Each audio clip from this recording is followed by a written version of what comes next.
اب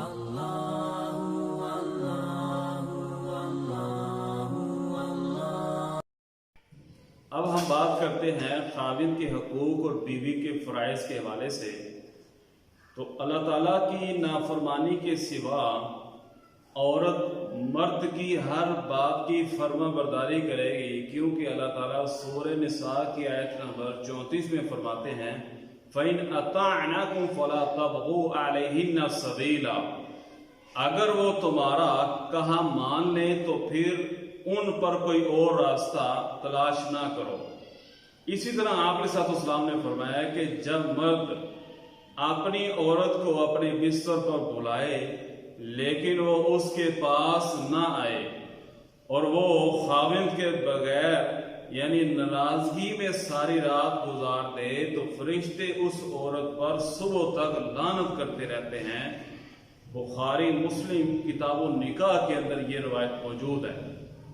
اسی طرح سنن ابی داؤد کتاب النکاح کے اندر ایک روایت ہے، آپ علیہ السلام نے فرمایا کہ اگر میں کسی کو حکم دیتا کہ وہ کسی غیر اللہ کو سجدہ کرتے تو میں عورت کو حکم دیتا کہ وہ اپنے خاوند کو سجدہ کرے۔ اس سے معلوم ہوا کہ خاوند کے بہت زیادہ حقوق ہیں اور بیوی کے اوپر فرض ہے کہ ان کو ادا کرے اور ایک ایک بات کو وہ سمجھے اور اس کے اوپر عمل پیرا ہو۔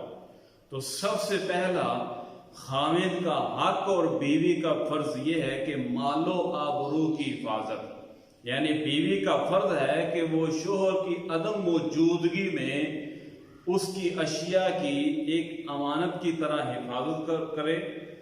اللہ تعالیٰ فرماتے ہیں سورہ نساء کی آیت نمبر 34 میں فَالصَّالِحَاتُ قَانِتَاتٌ حَافِظَاتٌ لِلْغَيْبِ بِمَا حَفِظَ اللَّهُ، نیک عورتیں فرما بردار ہیں اور شوہر کی عدم موجودگی میں اس کے گھر کی محافظ ہوتی ہیں۔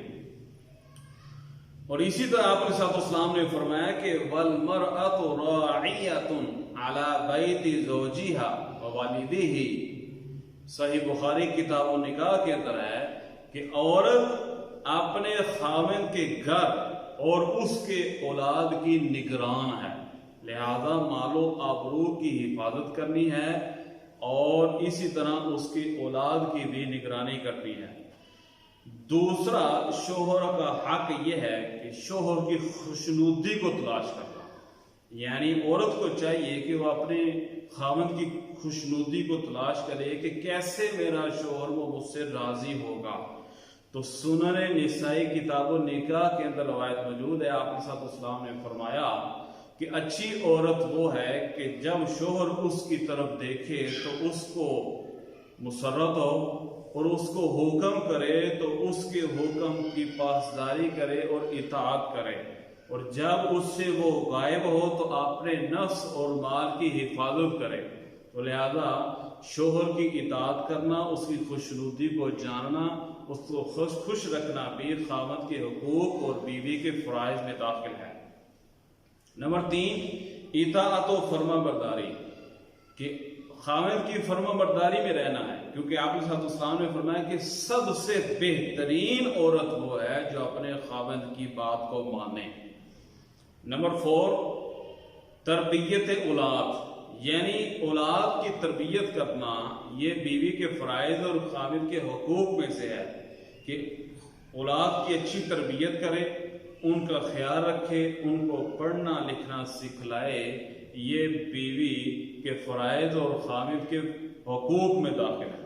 نمبر 5، شکر گزاری، ہر وقت وہ خاوند کا شکر ادا کرتی رہے۔ جب وہ خاوند کا شکر ادا کرے گی اور جب خاوند کا شکر ادا کرے گی تو اللہ کا لامحالہ شکر ادا ہو جائے گا۔ نمبر 6، بغیر اجازت خاوند کے گھر سے نہ نکلے، کیونکہ اللہ تعالیٰ سورہ احزاب کے آیت نمبر 33 میں فرماتے ہیں وَقَرْنَ فِي بُيُوتِكُنَّ، محبوب علیہ السلام اپنی بیگمات کو کہتے ہیں وہ اپنے گھروں میں ٹھہری رہیں۔ تو یہ خطاب تو آپ علیہ السلام کی بیگمات کو ہے، لیکن اس سے مراد امت کی تمام عورتیں ہیں۔ تو گھر کے اندر ٹھہری رہیں۔ اگر نکلنا پڑے تو خاوند کی اجازت سے نکلنا ہے، ادروائز بغیر اجازت نکلنا بھی درست نہیں ہے۔ نمبر 7، اپنی نگاہوں کو نیچے رکھیں۔ یہ بیوی کے فرائض میں داخل ہے کہ اپنی نگاہوں کو نیچے رکھے۔ سورہ نور کے آیت نمبر 31 میں ہے وَقُلْ لِلْمُؤْمِنَاتِ يَغْضُضْنَ مِنْ أَبْصَارِهِنَّ، محبوب جی مومنات کو کہہ دیں کہ وہ اپنی نگاہوں کو نیچا رکھا کریں۔ تو نگاہوں کو نیچا رکھنا بھی یہ بیوی کے فرائض میں داخل ہے۔ آخری بات، نرم لہجے کے اندر کسی غیر آدمی سے گفتگو نہیں کرنی۔ اللہ تعالیٰ سورہ احزاب کی آیت نمبر 32 میں فرماتے ہیں کہ اپنی بات کو نرم لہجے میں نہ کریں۔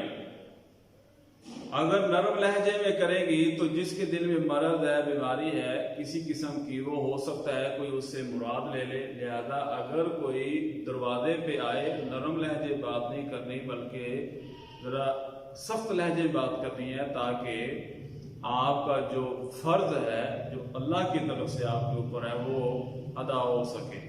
تو یہ حقوق ہیں خامند کے، تو جو بیوی کے اوپر ان کا ادا کرنا ضروری ہے۔ اللہ تعالیٰ بیوی اور خامند کو آپس کے اندر یہ حقوق و فرائض مکمل کما حق ہو ادا کرنے کی توفیق عطا فرمائیں، اور آپس میں پیار و محبت سے رہنے کی توفیق عطا فرمائیں۔ وآخر دعوانا ان الحمد للہ رب العالمین۔